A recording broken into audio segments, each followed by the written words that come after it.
कंचन राज मुजफ्फरपुर।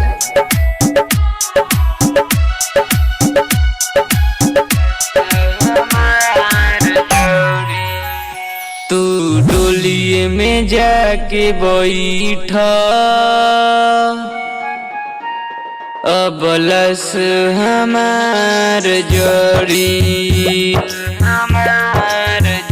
तू डोलिए में जाके बैठा अबलस हमार जोड़ी। जब छोड़िए दिले तू बारू,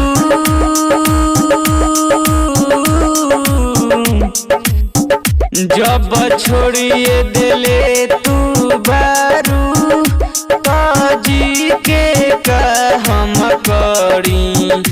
तू डोलिए में जाके बैठा अबलस हमार जोड़ी।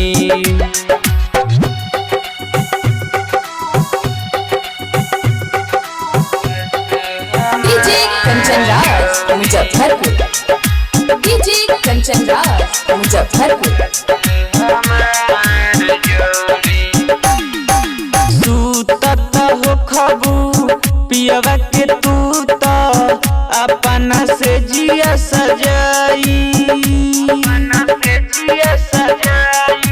जाबे बफा तू जा जा हमार के जहर दी हो पियाई। लौट के आईबू तू घरवा,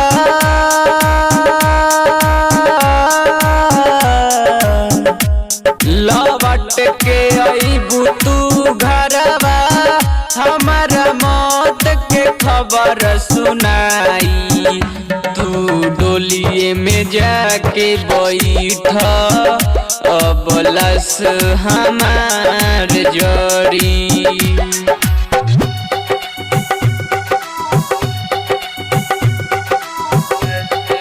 डीजे कंचन राज मुजफ्फरपुर। डीजे कंचन राज मुजफ्फरपुर। सना तो सने ही टूटल दिलावा लेके कहवा जाए, साहेब के लिखल सब कहानी राम जी से बताए। तोहर पाँव के पायल छनके,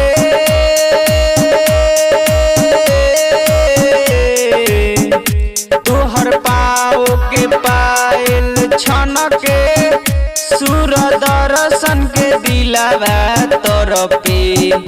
तू डोलिए में जाके बैठा अबलस हमार जोड़ी।